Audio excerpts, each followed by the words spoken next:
அடுத்ததான் நம்ம கடகராசி. 12ஆம் வீட்டுக்கு குரு வந்துட்டாரு, மறைஞ்சிட்டாரு, எந்த சுப காரியங்களும் நடக்காது, கல்யாணம் ஆகாது, வேலை கிடைக்காது, வீடு கட்ட முடியாது அப்படின்னு நினச்சிங்கன்னா கண்டிப்பாக கிடையாது. இப்போ 12ஆம் வீட்டில் இருக்க குரு அடுத்த வருஷம் ஒரு ராசிக்குள்ளே வருவார். அதாவது ஒரு உச்சமாக இருப்பார், ரொம்ப பவர்ஃபுல்லாக இருப்பார்.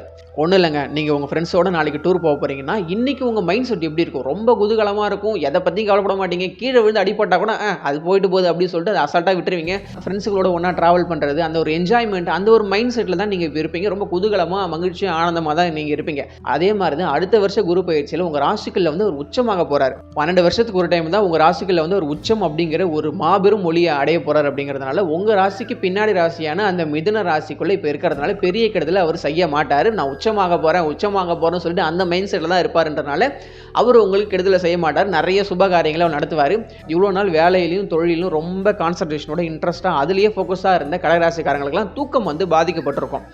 இப்போது இந்த ஒரு வருஷம் தூக்கத்தை குறிக்கக்கூடிய அந்த 12ஆம் இடமான அந்த இடத்துக்கு இப்போ குரு வரதுனால இந்த ஒரு வருஷம் வந்து உங்களுக்கு ஸ்லீப் நல்லா இருக்கும். நீங்கள் நல்லா நிம்மதியாக 8 மணி நேரம் நல்லா தாராளமாக மூக்க பிடிக்க தூங்குவீங்க. அப்படிங்கிறதுனால நல்லா டீப் ஸ்லீப் வந்து ஒரு 8 மணி நேரம் உங்களுக்கு இப்போ கிடைக்க போகுது.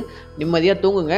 மற்றபடி 12ஆம் வீட்டில் இருக்க குரு 4ஆம் வீட்டை பார்ப்பார், 6ஆம் வீட்டை பார்ப்பார், 8ஆம் வீட்டை பார்ப்பார். 6ஆம் வீட்டை பார்க்குறதும் 8ஆம் வீட்டை பார்க்குறதும் 4ஆம் வீட்டை பார்க்குறதும் ரொம்ப நல்லது. 6ஆம் வீட்டை பார்க்கும்போது நோய் இல்லாத தன்மைகளை கொடுப்பாரு.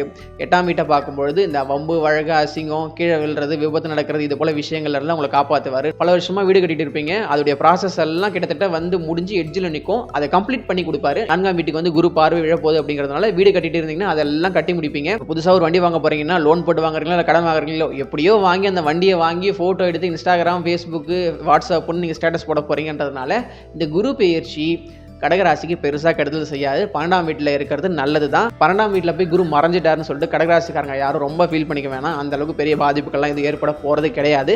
அவர் உச்சத்தை நோக்கி வந்துக்கிட்டு இருக்காரு. அந்த ஒரு மைண்ட் செட்டில், அந்த குதூகலமான நல்லது செய்யக்கூடிய மைண்ட் செட்லேயே அவர் இருக்கும். ஃபார் எக்ஸாம்பிளுக்கு நீங்கள் வேலை செய்கிற இடத்துல உங்களுடைய ஐயர் ஆஃபீஸர் இருப்பார். அவர்கிட்ட போய்ட்டு நீங்கள் லீவ் கேட்க போகிறீங்க. ஏதோ உங்கள் பர்சனல் ஒர்க்காக ஒரு வாரம் லீவ் வேணும்னு சொல்லி கேட்க போகிறீங்க. அவர் அன்றைக்கி தான் ஒரு புதுசாக ஒரு வீடு வாங்கினார், இல்லை இன்னொரு கார் வாங்கியிருக்காரு, அவருக்கு பிறந்த பையனுக்கு அன்றைக்கி தான் ஒரு வேலை கிடச்சிது அப்படின்னு சொல்லிட்டு அவரை சுற்றி எல்லாம் நல்ல விஷயங்களாகவே அன்றைக்கி நடந்திருக்கும். நீங்கள் போய் லீவ் கேட்டிங்கன்னா முகம் சொல்லிக்கலாம், எடுத்துப்பா அப்படின்னு சொல்லிட்டு ஜாலியாக கொடுத்துருவாரு.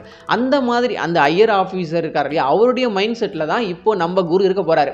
ஏன்னா 12ஆம் வீட்டிலேருந்து அடுத்து உச்சத்தை நோக்கி வர போகிறான்றதுனால கடகராசிக்காரங்களுக்கு இந்த குருவால் நல்லது மட்டும் தான் நடக்க போகுது, கெடுதல் எதுவும் நடக்காது. அதனால் கடகராசியில் பிறந்தவங்க யாரும் இந்த குரு பெயர்ச்சி நினச்சி கவலைப்பட வேணாம். குரு பெயர்ச்சிக்கு கடகராசிக்கு எவ்வளோ மார்க் கொடுக்கலாம் அப்படின்னா 100க்கு 70 மார்க் நம்ம தாராளமாக கொடுத்துடலாம்.